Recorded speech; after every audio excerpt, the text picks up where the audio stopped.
On marche normal, en forçant un peu le pas et en balançant les bras. Voilà. De relâcher, hein, c'est pas un exercice automatique. Voilà.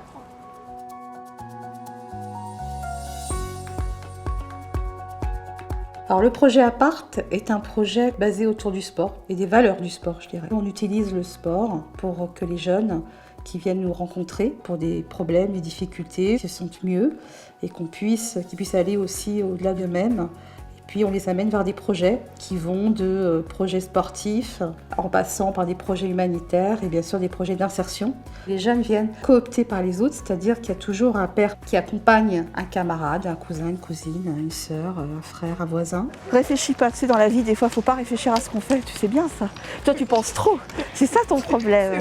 On a un pôle qu'on appelle pôle féminin. On a quand même beaucoup de jeunes femmes qui vivent des situations soit familiales, soit personnelles, soit conjugales compliquées, qui font qu'elles n'arrivent pas à passer le pas de je me construis un projet professionnel ou de vie stable, ou pérenne.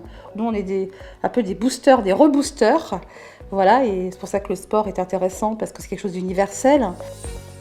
Par rapport à l'accompagnement socio-professionnel, d'abord, on rencontre des individus. C'est-à-dire qu'on prend tout ce temps d'évaluer quelles sont leurs compétences. Même s'ils ont raté l'école, c'est pas grave, ils ont des compétences, qu'on dit compétences sociales. Et à côté, on rencontre des entreprises qui sont intéressées par notre concept de les mettre en lien avec des jeunes. On prépare aux entretiens de recrutement. Puis on essaie vraiment toujours de valoriser et puis on accompagne, on lâche personne. Alors les filles, après le repas, on se retrouve sur cet atelier. C'est important aussi de pouvoir avoir un visage à la fois, un look qui correspond à l'entreprise. Laurence nous suit, elle essaye de faire en sorte que on ne soit pas perdu dans ce que l'on fait, dans les démarches qu'on entrevoit. Les conseils qu'elle m'a donnés m'ont servi et qui font aujourd'hui que je suis surveillante dans un collège alors que j'aurais jamais imaginé faire ce genre de travail. Moi, mon CV pour faire l'agent d'escale commerciale et mon entretien, c'est Laurence elle-même qui m'a aidée à entraîner.